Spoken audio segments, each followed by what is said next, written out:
दोस्तों, आज की ये स्टोरी महाराष्ट्र के एक छोटे से गांव की है। जिस गांव का नाम और उस स्टोरी में मौजूद कैरेक्टर के नाम हम आपको नहीं बता सकते, लेकिन ये स्टोरी हकीकत से रिश्ता जरूर रखती है। जो कहानी एक 7वीं कक्षा में पढ़ने वाले लड़के की है और उसके साथ मुंजा ने जो किया था उस घटना की है।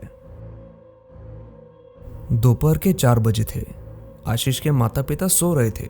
आशीष बिना कुछ आवाज किए घर से बाहर निकला और वो गांव के बाहर मौजूद एक बड़े से आम के पेड़ की तरफ बढ़ने लगा।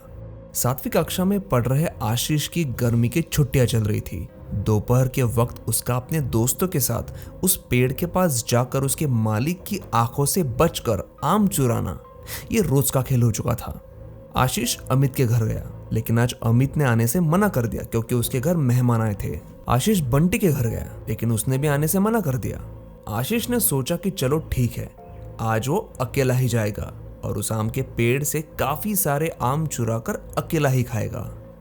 लेकिन फिर भी उसके पैर उस पेड़ की तरफ जाने वाले रास्ते की तरफ नहीं मुड़ रहे थे। उसके मन में थोड़ी सी बेचैनी थी कि वो आगे जाए या ना जाए। इसका कारण था उसी रास्ते पर उस आम के पेड़ के पहले आने वाला पीपल का पेड़। उस पेड़ के बारे में गांव के लोगों में तरह तरह की बातें थी। कहते थे कि उस पेड़ पर मुंजा का निवास है और उस पेड़ के नीचे से जाने वाले लोगों को वो परेशान करता है। अब जब आशीष रोज अपने दोस्तों के साथ उस पेड़ के नीचे से जाता था तो दोस्तों के साथ हंसी मजाक करते हुए उन्हें कभी उस पेड़ का डर नहीं लगा, बल्कि कई बार तो वो उस पीपल के पेड़ के नीचे बैठकर ही घंटों घंटों तक बातें किया करते थे, खेलते थे, उस पेड़ की टहनियों को लटकते थे।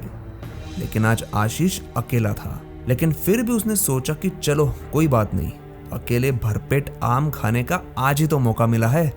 उसने सोचा कि ये मौका गंवाना नहीं चाहिए और वो उस रास्ते से निकल गया। थोड़ी ही देर में वो उस पीपल के पेड़ के पास पहुंच गया। उसने उस पेड़ की तरफ देखा और वो आगे निकल गया।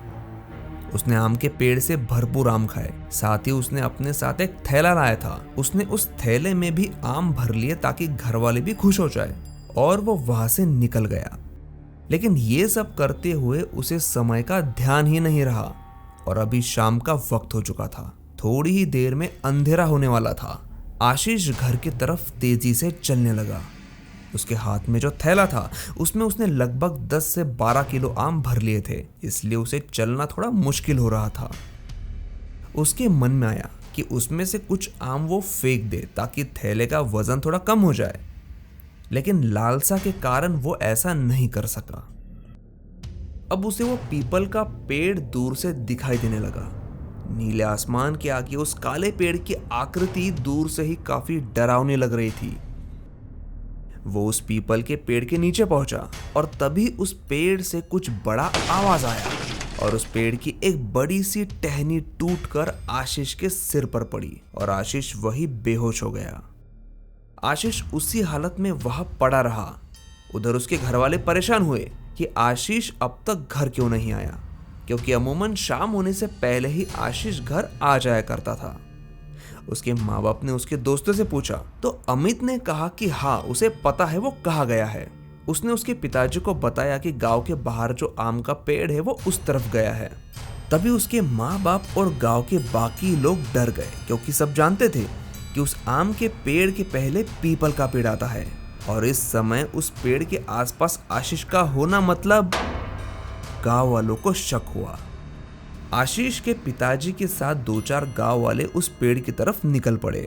जैसे ही वो उस पेड़ के पास पहुंचे, उन्होंने देखा कि आशीष उस पेड़ के पास, उस पेड़ की तरफ मुंह करके खड़ा है।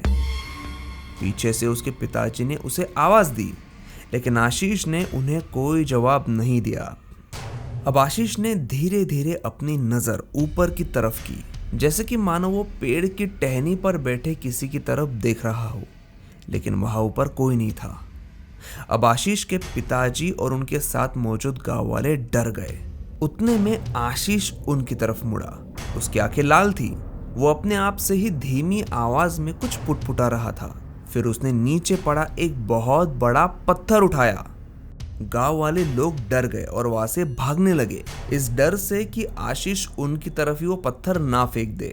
लेकिन आशीष ने ऐसा नहीं किया। उसने वो पत्थर जोर से अपने ही सिर पर मारा। आशीष के पिताजी जोर से चीखे और आशीष की तरफ भागे। आशीष खून में लथपथ पड़ा था। उसने आपको इतनी जोर से मारा था कि मौके पर ही उसकी जान चली गई। जब गांव में आशीष के इस घटना की चर्चा होने लगी तब उसके दोस्तों ने यह बताया कि अक्सर जब वो उस पेड़ के पास खेलते थे तो आशीष उस पेड़ की तरफ पत्थर फेंकता था। उसके दोस्तों ने उसे कई बार रोका भी था, लेकिन आशीष ने यह हरकत कई बार की थी और इस घटना के बाद उस पेड़ की तरफ पत्थर तो छोड़ो, लोग आंख उठाकर देखने से भी डरने लगे। आज की ये हॉरर स्टोरी आपको कैसी लगी मुझे कमेंट करके ज़रूर बताएं, और वीडियो अच्छा लगा हो तो प्लीज़ लाइक ज़रूर करें ताकि ऐसे ही और इंटरेस्टिंग स्टोरीज मैं आपके लिए ला सकूं।